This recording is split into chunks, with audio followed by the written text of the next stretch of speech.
اللہ کے بندو ایک احسان نہیں ہے امیر المجاہدین کے، آپ اور میں جو آج چاروں طرف سپیکروں پر اذان سن رہے ہیں نا، یہ ایک مرد مجاہد کی وجہ سے ہے،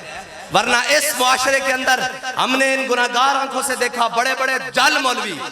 اور میں گل کرنا جل مولوی تے بڑے بڑے نامی گرامی شیوخ تے بڑے بڑے لوگ انہاں اپنے ہتھاں نہ اتار کے سپیکر تھانے جمع کرائے سن، اسا خود دیکھیا وہ خود تھانے جناب پوریاں لینا دی لینا لین گیا سن، اور جی اسی پرچہ کٹا دیئے درود و اسلام دے ناتے، ایک بندہ سی ویل چیئر تے بیٹھا ہویا، انہیں کیا ہوئے اسی اپنے گھر تو ٹوٹی نہیں لان دیندے تھے، رب دے گھر تو کوئی سپیکر لا دیتا ہے۔ لبیک یا رسول اللہ لبیک لبیک لبیک یا رسول اللہ لبیک لبیک لبیک یا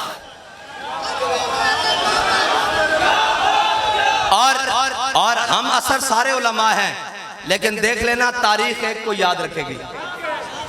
ہاں اس کی وجہ یہی ہے کہ سارے تھے، حسین ایک ہی ہے۔ اقبال کہتا ہے قافلہ حجاز میں ایک حسین بھی نہیں، گرچہ تابدار ہے گیسوئے تجلہ و فرات، ہیں جی، اور یہ بات پھر اور طرف بس اتنی سی بات ہے کہ ایک بندے کی وجہ سے آج مسلمان بچوں اور ماؤں اور بڑوں کے کانوں میں اذان کی آواز چاروں طرف سے آ رہی ہے۔ اللہ کے بندو یہ ایسی بات نہیں آ جاتی کہ جناب گھر بیٹھے بیٹھے، نہیں ویسے بھی ہوا کہ بابا جی پروگرام پر تھے، پیچھے سے سپیکر اتارنے کے لیے رات کو چھاپا مارا اور سیڑھیاں لگا کر مینار سے سپیکر اتار کر لے گئے، تو بابا جی نے کہا میں موجود نہیں تھا، اگر میں موجود ہوتا تو پھر میں دیکھتا، اور صبح ہی پہلے 4 سپیکر لگے تھے، صبح 8 لگوائے۔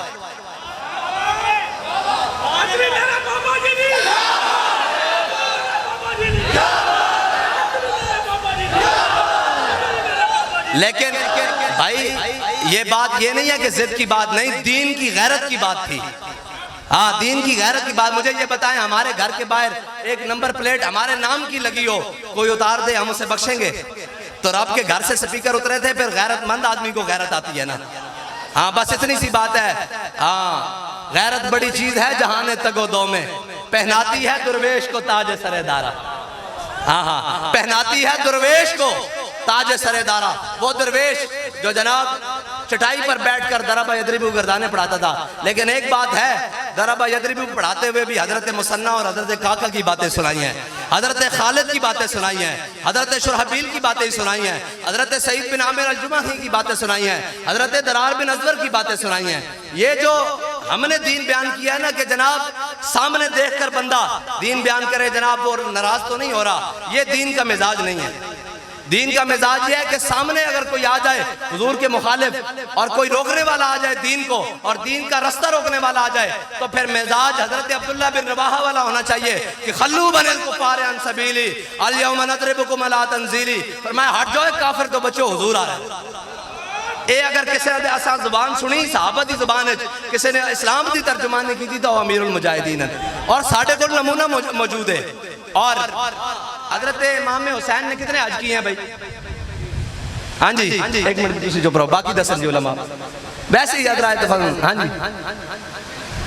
25 یا 26 دونوں روایتیں موجود ہیں، ایک 27واں بھی موجود ہے۔ حضرت امام حسین ایک روایت کے مطابق 27ویں حج میں آئے، ایک کے مطابق 26ویں میں آئے، ایک میں 25ویں میں، یہ مختلف روایتیں موجود ہیں۔ امام حسین نے تقریباً حج سارے پیدل کیے ہیں۔ امام صاحب نے حج اس وقت کیا ہے جب دین کے تخت پر جناب سیدنا صدیق اکبر بیٹھے ہوئے ہیں، جب دین کے تخت پر جناب فاروق اعظم بیٹھے ہیں، جب دین کے تخت پر جناب عثمان غنی بیٹھے ہیں، جب دین کے تخت پر مولا کائنات بیٹھے ہیں۔ امام حسین نے تب حج کیے ہیں، لیکن جب تخت پر حضور کے دین کا باغی بیٹھ گیا تو امام حسین نے حج موقوف کر کے کربلا گئے ہیں، حج چھوڑ کر کربلا گئے ہیں۔ یہ اس کا لفظی معنی محتاط یہ ہے کہ موقوف کر کے، لیکن اصل مطلب یہ ہے کہ حج چھوڑ کر کربلا گئے ہیں۔ بس اتنی سی بات ہے کہ علماء کے لیے بھی نمازیں ضروری ہیں،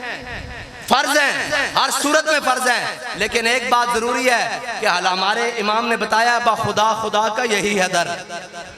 نہیں اور کوئی مفر مکر جو وہاں سے ہو یہیں آ کے ہو۔ میں سے فرمایا با خدا خدا کا یہی ہے در، نہیں اور کوئی مفر مکر جو وہاں سے ہو یہیں آ کے ہو، جو یہاں نہیں ہوتے کہاں خلیل و بنا، کعبہ و منا لولات والے صاحبی سب تیرے گھر کی ہے، اور مولا علی نے واری تیری نیند پر نماز، وہ بھی اثر جو سب سے اعلیٰ خطر کی ہے، بلکہ صدیق غار میں جان ان پہ دے چکے، جان تو حفظ جان فروز غرر کی ہے، ثابت ہوا کہ جملہ فرائض فرور ہیں، ثابت ہوا کہ جملہ، علماء تو جانتے ہیں اس کا مطلب کہ نہیں، اور یہ بات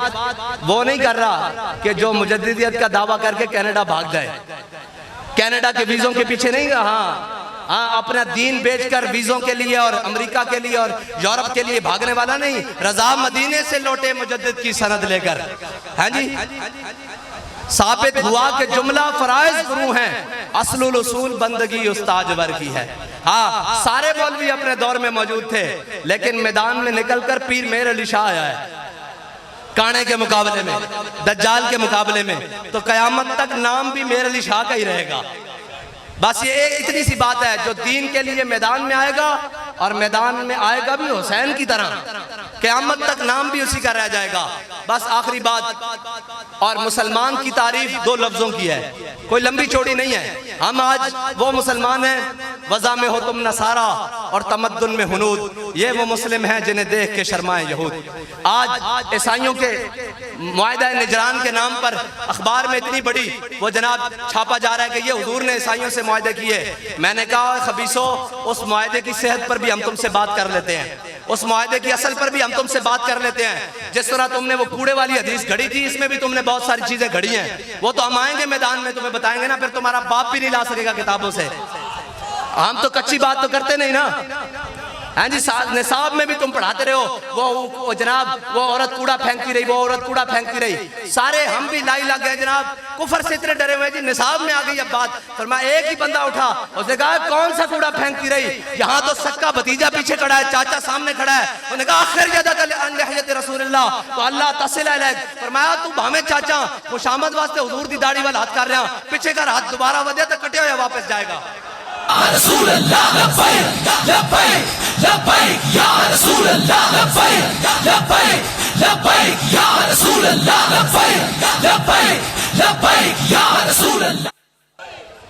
ہاں یہ بھی اس پر بھی بات کرتے ہیں ہم، جو انہوں نے وہ اخباروں میں چھاپا ہے نا، وہ معاہدہ نجران، اس کی صحت پر بھی بات کریں گے، وہ ساری چیزیں بیچ میں خود شامل کی، ایسی بات ہی نہیں۔ اور اگر یہ بات ہوتی تو جناب سیدنا صدیق اکبر حضرت فاروق اعظم اور حضور کے سامنے حضور نے خود اقتلت بنت مروان، یہ ساری یہ شائع کرو نا کہ ناموس رسالت کے مقابلے میں،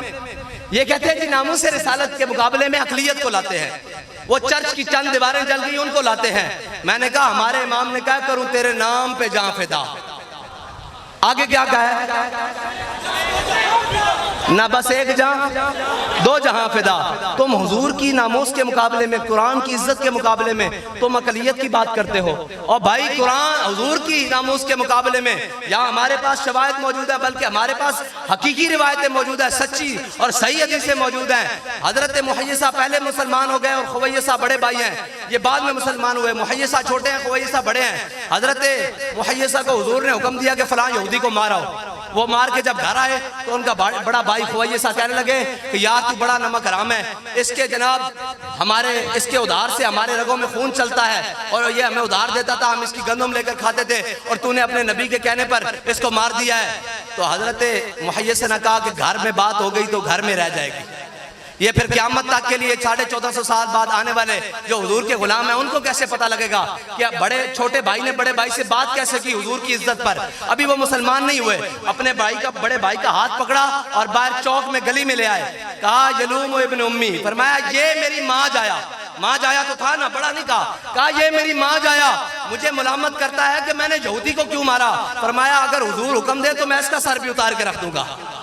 اب میں نے کہا تم اقلیت کی بات کرتے ہو، اگر حضور کی عزت کے مقابلے میں ہمارا سگا بھائی بھی آ جائے تو ہمیں اس کی پرواہ نہیں رہتی، اگر حضور کی عزت کے مسئلے میں ہمارے ماں باپ بھی آ جائیں تو ہمارے پاس سند موجود ہے، فَإِنَّ بِي وَوَالِدَتِي وَإِرْدِي لِإِرْدِ مُحَمَّدٍ مِّنْكُمْ وَقَاؤ، یا رسول اللہ میں بھی، میرے ماں باپ بھی، میری تمام عزتیں آپ کی عزت پر قربان۔ لبیک یا رسول اللہ لبیک لبیک